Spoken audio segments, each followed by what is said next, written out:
Magandang hapon, ngayon po ay araw ng Lunes, December 18, 2023. Update po muli sa lagay ng panahon.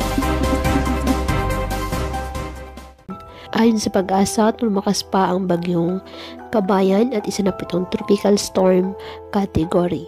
Taglay ang lakas ng hangin na aabot sa 65 km per hour at pagbugsong umaabot sa 80 km per hour. Kumikilos west-northwestward sa bilis po ng 15 km per hour. Patuloy naman na tinutumbok ng bagyo ang Caraga na inaasang tuluyan ng magla-landfall sa bahagi ng Surigao del Sur ayon sa Pag-asa.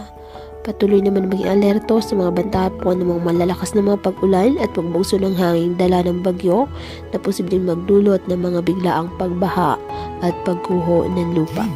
Samantala, nakataas na ngayon ang signal number 2 sa Dinagat Island, Surigao del Norte, Siargao and Bukas Grande Island, Surigao del Sur, the northern portion of Agusan del Norte, the eastern portion of Agusan del Sur, and the northern portion of Davao Oriental, habang signal number 1 sa southern Leyte, the southern portion of Samar, the southern portion of eastern Samar, Cebu, including Camotes Islands and Bantayan Islands, Bohol, Siquijor, Negros Oriental, Negros Occidental, the rest of Agusan del Norte, the rest of Agusan del Sur, the central portion of Davao Oriental, Davao de Oro, Davao del Norte, Davao City, Camiguin, Misamis Oriental, Misamis Occidental, Lanao del Norte, Lanao del Sur, the northern portion of Maguindanao del Norte, the northern portion of Cotabato, the northern portion of Zamboanga del Sur, and the northern portion of Zamboanga del Norte.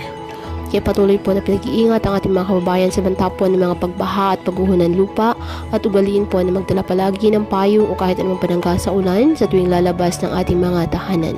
At yan po muna ang update sa lagay ng panahon ngayong araw. Muli patuloy po tayo na mag-ingat at palaging tandaan, God loves you. Stay safe and God bless.